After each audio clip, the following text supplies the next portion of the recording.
करते हैं। दो चर वाले रैखिक समीकरण, चैप्टर का नाम है क्या कि दो चर वाले रैखिक समीकरण, रैखिक समीकरण।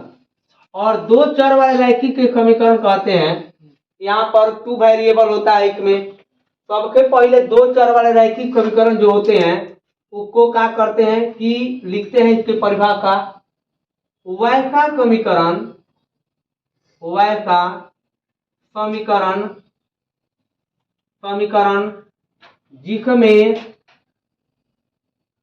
जिसमें दो चर हो, उसे दो चर वाले रैखिक समीकरण कहते हैं।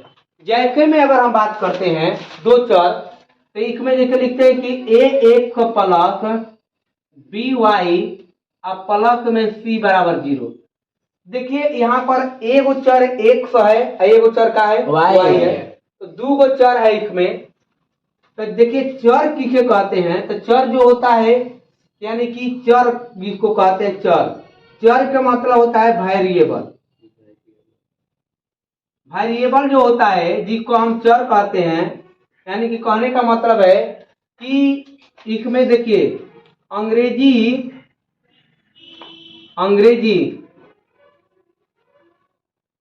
वर्ण माला के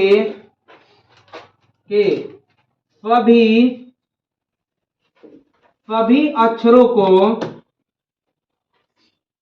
को चर कहते हैं। क्या कहते हैं जी? चर कहते हैं, चर कहते हैं। एक बात का ध्यान रखेंगे, जैसे एक, जैसे यहाँ पर लिखते हैं कि ए बी सी डी और कहाँ तक जेड तक, इन सभी को क्या कहा जाता है? चर कहा जाता है। मतलब ना चर कहा जाता है, जिसको हम अगला कहते हैं अचर।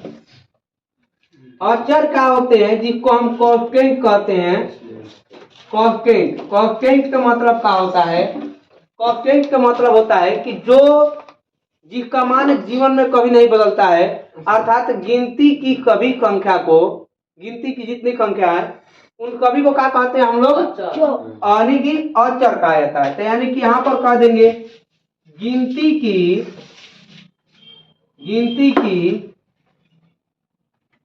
सभी संख्या को यहाँ पर अचर कहते हैं। क्या कहते हैं जी? अचर कहते हैं, अचर संख्या कहते हैं, संख्या कहते हैं। तो गिनती की सभी संख्या को क्या कहते हैं? अचर संख्या, जिसमें 1 2 3 4 और कहाँ तक n तक जो संख्या होती है, इसको अनंत तक जो संख्या होती है, इसको हम लोग अचर संख्या के नाम से जानते हैं। ये बात पे समझते हैं। तो इसमें पढ़ने वाले हैं दो चर वाले रैखिक समीकरण, और दो चर वाले रैखिक समीकरण में जो संख्या के बात करेंगे, इसमें जो संख्या इस रूपों में लिखा जाता है, इस रूपों में लिखा जाता है, इसको दो चर वाले रैखिक समीकरण कहा जाता है।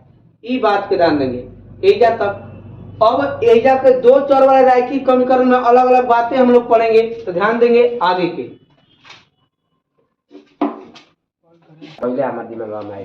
देखिए कुछ महत्वपूर्ण बातें हैं, आगे की ओर देखते हैं हम लोग। इसमें जो ध्यान देने वाली समीकरण में पहला बात है, एक नंबर बात बताए, यहाँ पर ध्यान देंगे कि यदि किसी समीकरण के दोनों पक्षों में समान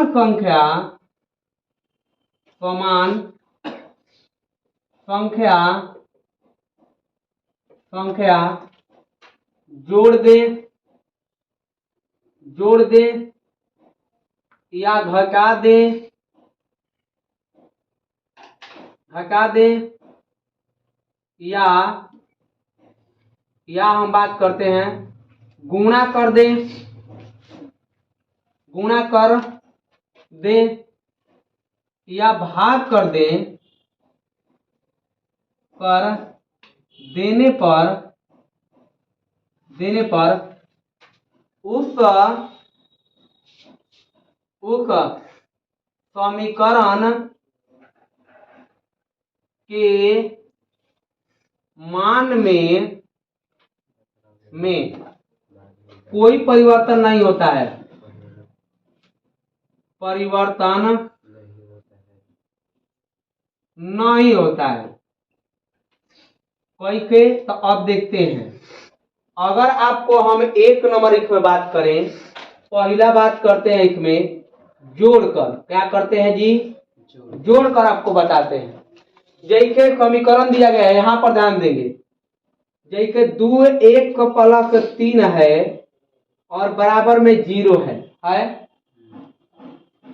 तो ये पहले बात पे ध्यान रखिएगा। इसका अगर हम मान निकालते हैं, तो यहाँ पर क्या कर देंगे कि 2 1 ये प्लस में तो उधर जाएगा तो क्या होगा माइनस में, तो x के मान कितना हो जाएगा माइनस में 3/2 यहाँ पर तक हो जाएगा। लेकिन जब हम क्रिया करते हैं इसमें, इस समीकरण में देखेंगे पहले, अगर हम जोड़ कर दिखाते हैं 2 1 प्लस 3 बराबर 0 है, दोनों पक्षों में दो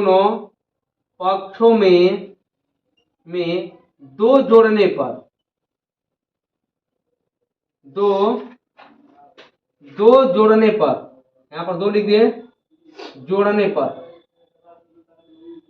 देखेंगे है जा, अगर दोनों पक्षों में 2 जोड़ दें, 3 जोड़ दें, 4 जोड़ दें, 5 जोड़ दें या कोई भी संख्या जोड़ दें, कोई भी संख्या, तो क्या होता है देखेंगे। यहाँ पर 2 1 पहले जोड़ कर दिखाते हैं, 3 है, इधर भी 2 जोड़ देंगे और इधर भी क्या कर देंगे 0 में 2 जोड़ देंगे, 0 में 2 जोड़ दीजिए, क्या जोड़ देंगे का दोनों पक्ष का मतलब कि इधर भी 2 जोड़ देते हैं और उधर भी 2 जोड़ देते हैं।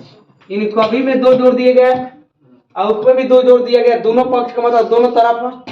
और जोड़ देने के बाद कितना हो गया देखेंगे यहाँ पर 2 1 प्लस 3 2 5 बराबर 2 आ जाएगा। ये प्लस में है तो उधर जाएगा तो क्या होगा माइनस में, इधर हो जाएगा 2 माइनस 5, इधर बच गया -3 का, इधर 2 1 का मान कितना होगा माइनस में 3 बचा कितना, फिर तो उतना ही आ गया। जोड़ने पर कोनो फर्क पड़ा नहीं।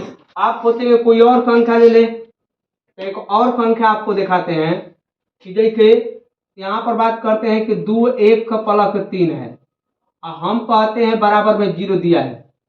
दोनों तरफ अगर 10 जोड़ते हैं, क्या जोड़ते हैं 10, पहले 2 जोड़े कोनो फर्क ना पड़ा, एक और जोड़ कर दिखाते हैं। देखिए दोनों तरफ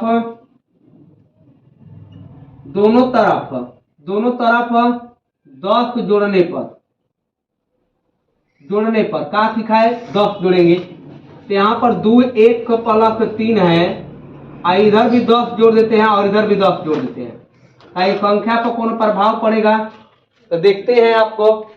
तो क्या यहाँ पर जोड़ेंगे तो 2 1 है ये और 3 व 10 को कितना होता है 13, इधर कितना हो गया ये प्लस में है तो उधर जाएगा तो क्या होगा तो ये हो जाएगा 10 माइनस 13, इधर बच गया -3 और इधर बच गया 2 1 है कि ना है, तो इधर 1 का मान कितना आ गया माइनस में 3/।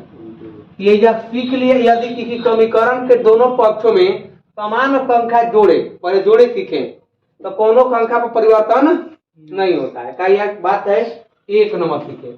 इसी प्रकार हम घटा के सीखेंगे, इसी प्रकार गुणा करके सीखेंगे और इसी प्रकार करके भाग करके।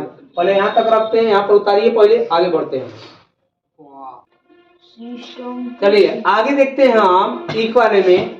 अभी देखें जोड़ के लिए जोड़े इसको और इसी तरफ हम क्या करेंगे अब की बार घटा कर देखेंगे। तो देखिए घटा कर देखेंगे कि दुकरका इसमें कौन सी बात है, तो यहाँ पर बात करते हैं घटाने पर।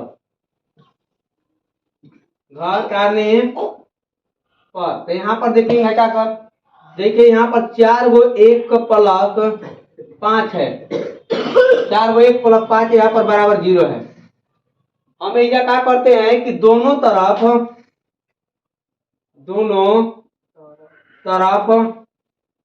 5 घटाने पर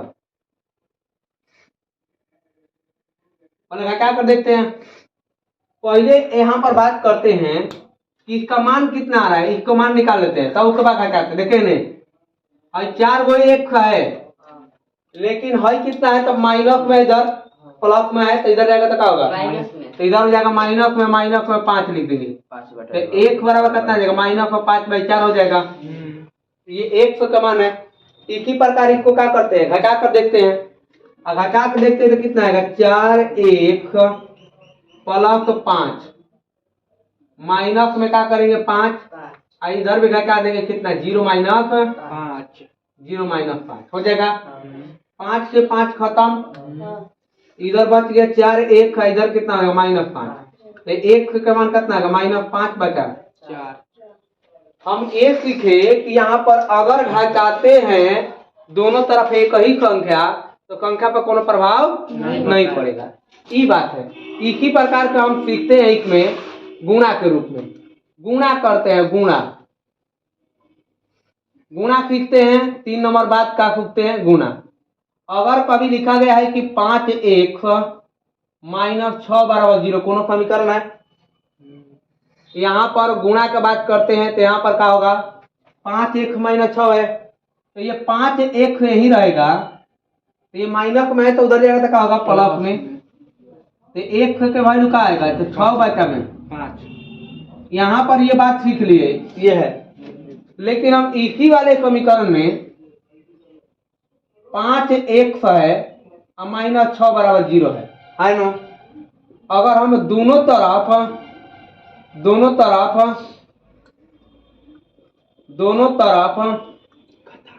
अगर 2 से गुणा कर दें, 2 से गुणा, और जो ही गुणा करते हैं तो क्या होता है, तो गुणा करते हैं तो कितना हो जाएगा, 5 दूनी 10, 3 या 6 दूनी 12, इधर 0 के गुणा करेंगे तो क्या आ जाएगा, 0 गुणा 2 क्या होता है, 0 होता है। तो 10 को 1 है, तो ये जाएगा उधर तो कितना आ जाएगा, 12 माइनस में, तो ये आ जाएगा 10 1, तो 1 यही रहेगा, तो 10 का जाएगा भागा देने के लिए, तो 12 बचा में कितना आ जाएगा 10, तो कट जाएगा तो 6 आ जाएगा, ये कितना आ गया 5, अर्थात लिख देंगे 6 बचा में 5। देखिए उतना ही आया कि नहीं आया।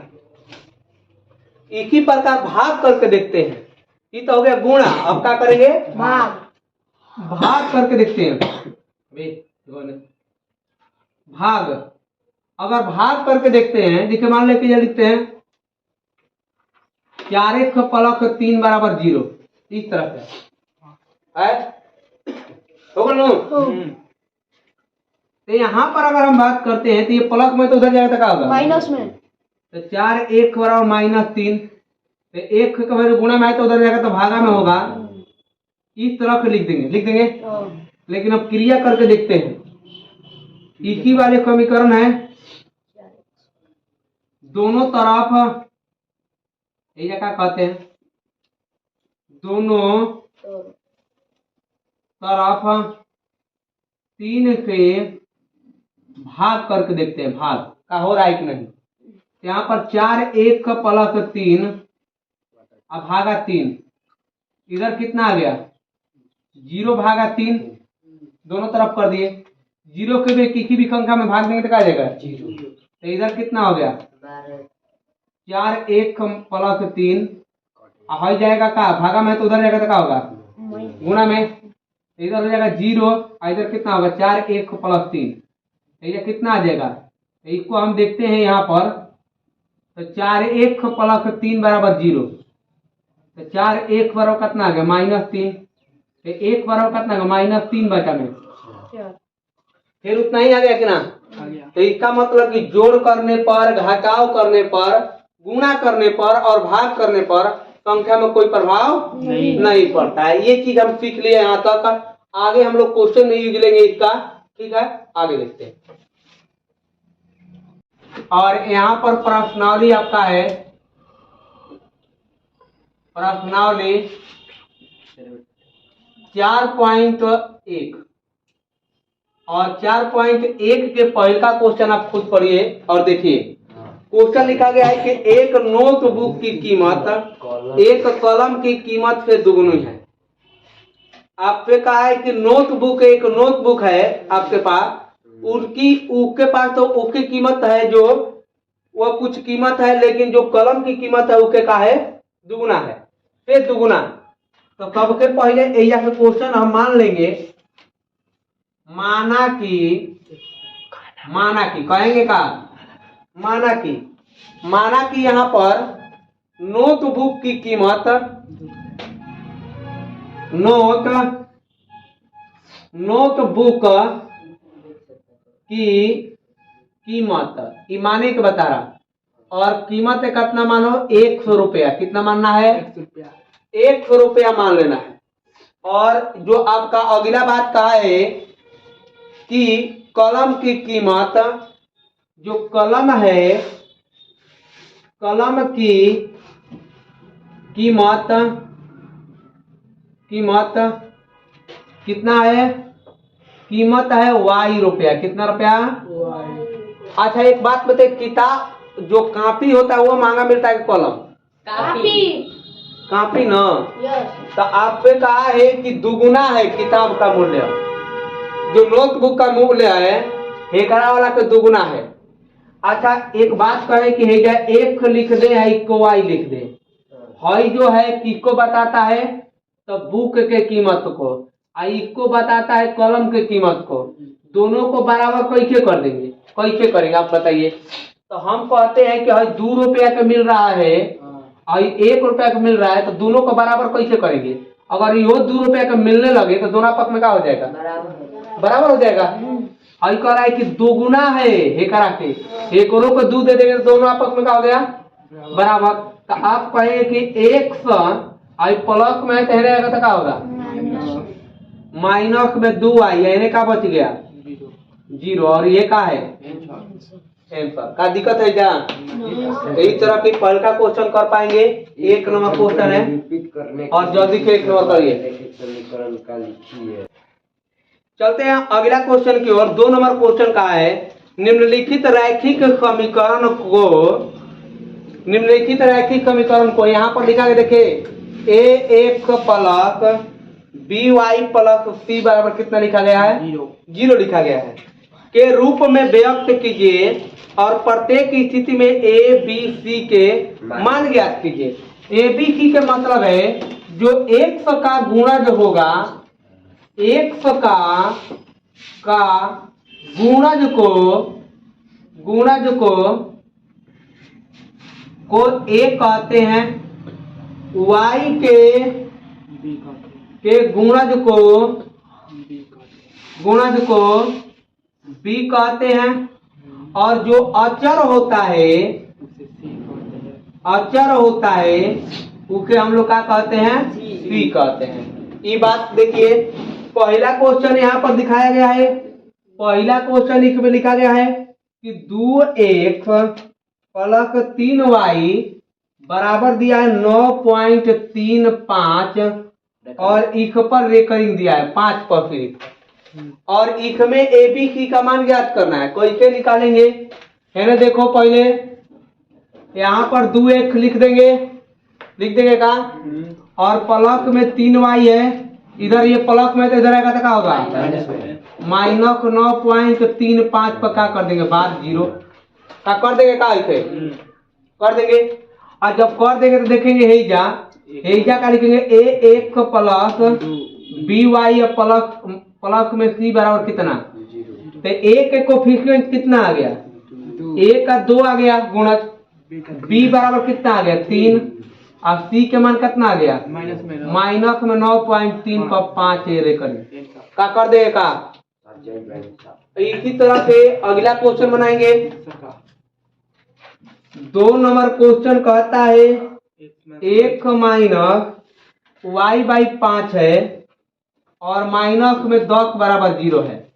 एक तरीका से अगर ध्यान से देखेंगे तो इसको इस तरह से भी लिख सकते हैं, एक कुछ नहीं तो एक है एजा है ना जी, और माइनस है एक 1/5 लिख देंगे, अहेजा कितना है y, लिख देंगे काई के, और माइनस में 10 बराबर कितना हो गया 0।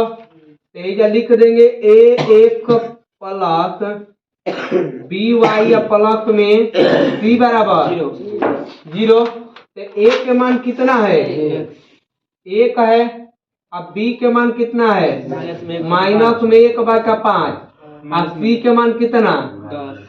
का ये तरीका से लिख देंगे और यही आपका क्या हो गया आंसर हो गया। ठीक है, तो अगला क्वेश्चन हम बनाते हैं। ठीक है ना, चलिए जल्दी करिए।